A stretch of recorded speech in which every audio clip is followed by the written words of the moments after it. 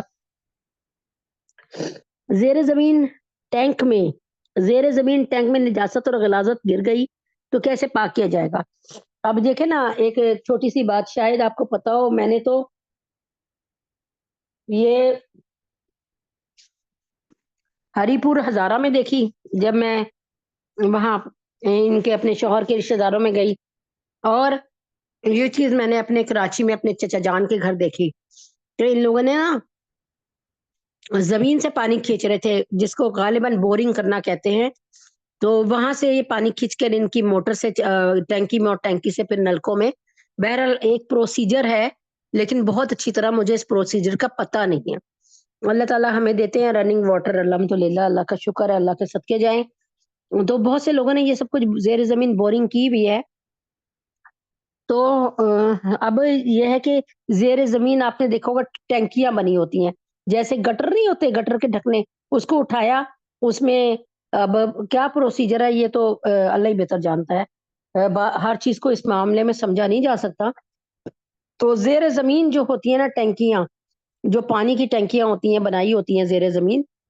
اس میں اگر کوئی گندگی گر جائے، ناپاکی گر جائے تو کیا کرنا چاہیے. ٹھیک ہے، سب سے پہلے تو اس گندی چیز کو نکال کر باہر پھینکیں. بالفرض زیر زمین آپ کا جو تھا نا ایک ٹینکی ہے جس میں آپ کے گھر کا کھانا پینا کا اور یہ جب کچھ ہوتا ہے پانی آتا ہے، آپ ٹینکی کے ذریعے پانی کھینچتے ہو. صرف سمجھانے کے لیے کہہ رہی ہوں، اس کو پلیز سمجھنے کی حد تک رکھیے گا. تو اب اس میں آپ نے دیکھا کہ ٹینکی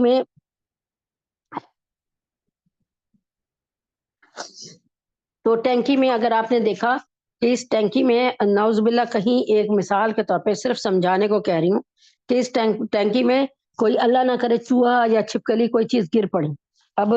یا کوئی اللہ تعالیٰ معاف کرے، صرف سمجھانے کو کہہ رہی ہوں کہ کوئی بچہ جو ہے اس کا ڈھکنا کھلا ہے اور وہاں پہ پیشاب کر دیتا ہے، تو اب آپ نے کیا کرنا ہے. یہ صورتحال بتا، کیونکہ شریعت میں شرم نہیں ہے. سب سے پہلے تو اس گندی چیز کو نکال کر باہر پھینکیں، یعنی چوہا مرا تھا اس کو نکالیں باہر پھینکیں. پھر جب ٹنکی میں باہر سے پانی آ رہا ہو اس وقت اسے بند نہ کیا جائے. جب ٹنکی بھر کر پانی اوپر سے بہنے لگے تو تھوڑی دیر بہنے دیں. یعنی اب کیا کریں، وہی والی جو بات جو روز سمجھاتی رہی ہوں کہ فرض کریں چوہا آپ کی ٹینکی میں، زیر زمین ٹنکی میں.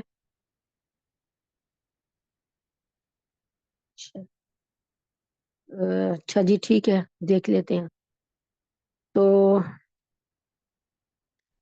ہاں جی، زیر زمین ٹینکی میں نجاست یا غلاظت گر گئی تو کیسے پاک کی جائے. سب سے پہلے تو اس گندی چیز کو نکال کر باہر پھینکیں. فرض کریں اللہ نہ کرے کوئی بلی کا بچہ یا کوئی، بلی تو خیر ایسے نہیں گرتی، بلی کا بچہ گر گیا، کوئی چوہا گر گیا یا کوئی چھپکلی آپ کی جو ہے انڈر گراؤنڈ ٹینکی میں گر گئی. اب آپ نے سب سے پہلے کوشش کر کے وہ چھپکلی کو یا جو کچھ بھی ہے، جو بھی ہے، چھپکلی ہے، چوہا ہے، جو بھی ہے، بلی کا بچہ ہے، اس کو ظاہر ہے وہ تو بےچارا مر جائے گا نا اسی وقت، وہ تو اتنا نہیں اور ٹکنے والی چیزیں ہیں نا، کوئی مچھلی ہو تو وہ تو بچی رہے گی کہ پانی کی جانور ہے. تو اب یہ کیا کریں کہ اس کو نکال کے سب سے پہلے ٹینکی سے باہر کریں. اس کے بعد ٹینکی میں پانی بھرنا شروع کر دیں. ٹنکی میں پانی بھرنے دیں، جو پانی کا ہے نا وہ جہاں سے پانی آ رہا ہے اسے بند ہی نہ کریں، مسلسل پانی بہتا رہے. جب ٹینکی بھر کر پانی اوپر سے بہنے لگے، اب پانی اوپر بہنے لگا ہے، آپ کی زمین پہ آ گیا، آپ کے صحن میں آ گیا. اب آپ اسے بہ لینے دیں، تھوڑی دیر بہ لینے دیں. پانی جاری ہونے کی وجہ سے ٹینکی پاک ہو گئی. اب پانی اس میں اتنا آ گیا کہ نیا پانی بھی آ گیا, اس کے اثرات ختم ہو گئے, اب ٹینکی پاک ہو گئی. وہ سمجھ آئی نا کہ پانی میں ایک اس کی مثال یوں سمجھ لیں آپ, اس کی مثال کو بہت مختصر لفظوں میں سمجھاتی ہوں کہ آپ نے بالٹی میں پانی نکال کے رکھا. اب کس لیے رکھا؟ کہ میں اس میں برف ڈالوں گی اور سب کو پلا دوں گی روح افزا بنا کے, یا اس میں یہ پانی رکھا آپ نے کہ میں اسے نہاؤں گی. دونوں صورتحال ہے. اب دونوں صورتحال کو سمجھ لے. اب اس میں خدا نہ خواستہ اللہ نہ کرے کوئی چھپکلی اوپر سے گری, تھاڑ سے گر گئی, یا کوئی چوہا جو ہے پانی پینے کے لیے آیا لیکن اس میں ڈوب گیا, ٹھیک ہے, یا کوئی بلی کا بچہ گرا, اور وہ سمجھانے کے لیے کہہ رہی ہوں.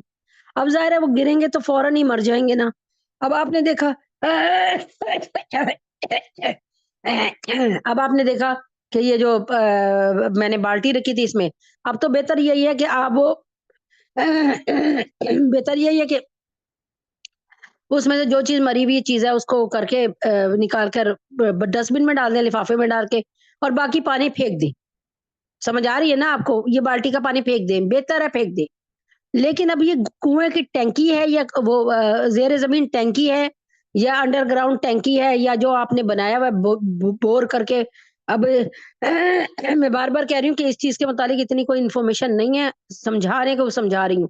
تو پھر کیا کریں؟ پھر پانی سے وہ چیز نکال کے باہر پھینکے, جو چیز گر گئی ہے اس کو باہر نکال کے پھینکے, مردہ چیز کو, اور لفافے میں ڈال کے پھینک دیں اپنے ڈسٹ بن وغیرہ میں, یا دور پھینکوا دیں یا دفن کر دیں. 2-3 باتیں ہو گئی. اس کے بعد آپ اس میں پانی اوور فلو ہونے دیں, بھرنے دیں بھرنے دیں بھرنے دیں, یہاں تک کہ پانی نا اوپر آ جائے,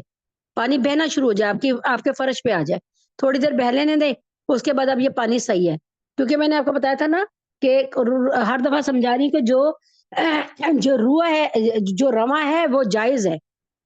وہ کہتے ہیں نا, اس کا پتہ نہیں, ایک پنجابی کا ایک تھا شاید, وہ ذہن میں نہیں آ رہا, کہ جو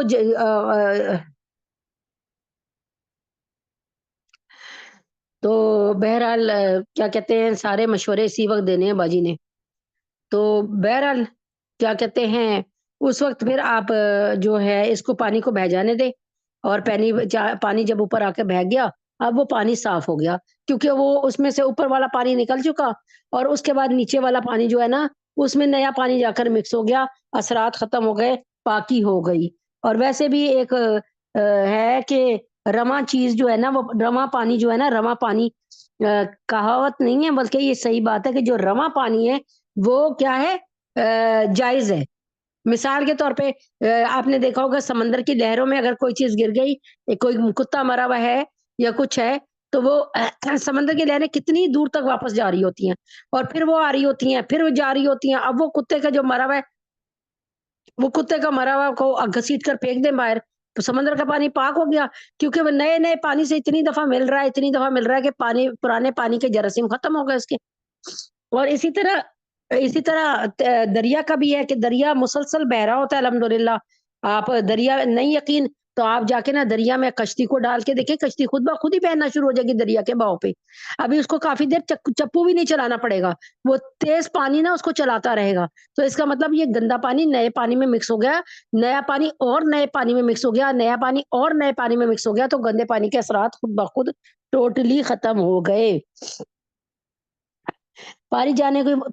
جاری ہونے کی وجہ سے ٹینکی پاک ہو گئی. اور زمین دوست ٹینکی کو پاک کرنے کا ایک اور طریقہ بھی ہو سکتا ہے کہ جس وقت اس میں باہر سے پانی آ رہا ہو,